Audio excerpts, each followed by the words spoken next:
Hello and welcome to episode 10 of How to Be Champion Storytime.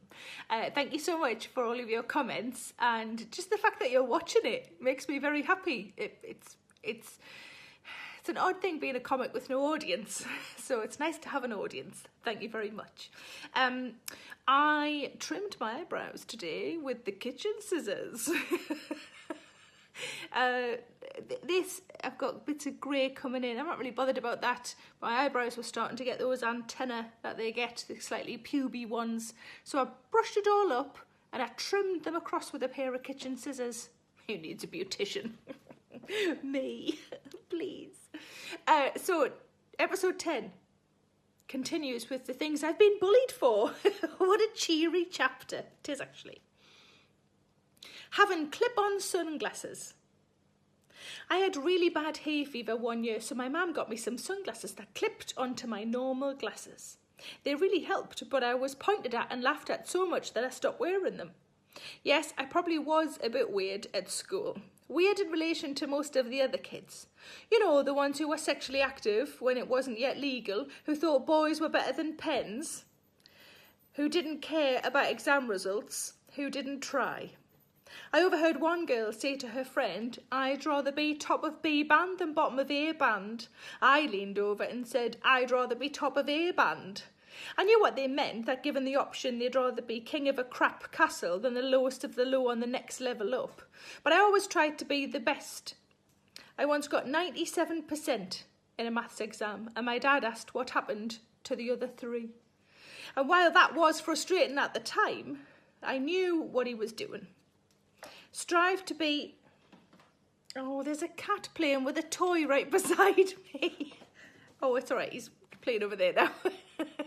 Strive to be the best, and you'll probably land nearer than those who didn't bother to bring a pair of shoes to draw to the art lesson, so just took their trainers off and drew them.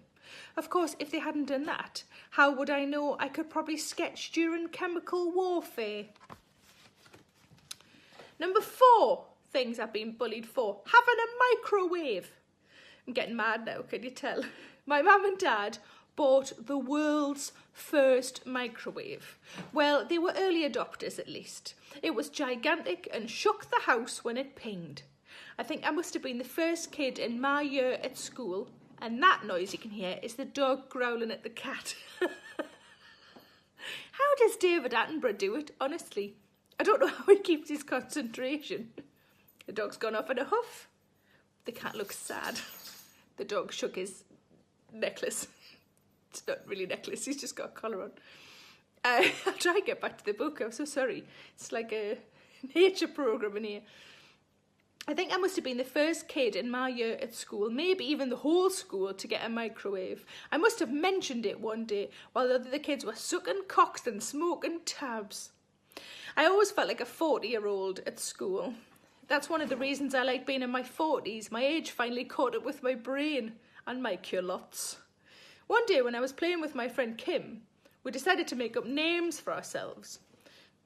We were saving the world via her bay window, like an early version of Minority Report, but instead of Tom Cruise waving his hands about on an invisible screen, it was a bespectacled 8-year-old in pedal pushers and Jesus sandals. Bespectacled, by the way, is a great word. It always makes me think of 80s pop duo Mel and Kim. Bespectacled. Bespectacled. Day, day, day, day.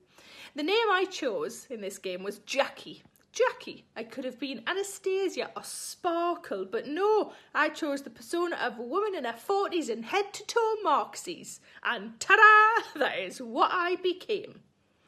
The microwave slights came to a halt pretty quickly when everyone got one.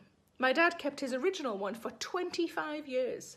Towards the end, the digital light display had died, so he bought a kitchen timer and started that at the same time he started the microwave cooking. It did mean that when the time was up, it continued cooking, so you had to run to the kitchen and open the door. I still don't trust people who don't have a microwave. My friend Ruth, for example, I stayed with her quite a lot when I started doing stand-up and would always forget and then panic that I had never learnt the old way of cooking. Like when you're not allowed to calculate it in an exam and you just have to use your brain. Number 5, having microwave chips for supper sometimes. Sometimes a friend would come for a sleepover. I preferred that to going to their house. On one occasion I stayed at a friend's house. I forgot clean pants and had to wear some of hers.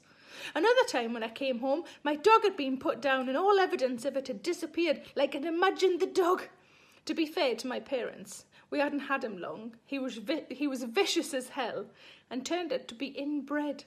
But still I was nervous to stay elsewhere overnight in case my budgies or hamsters vanished.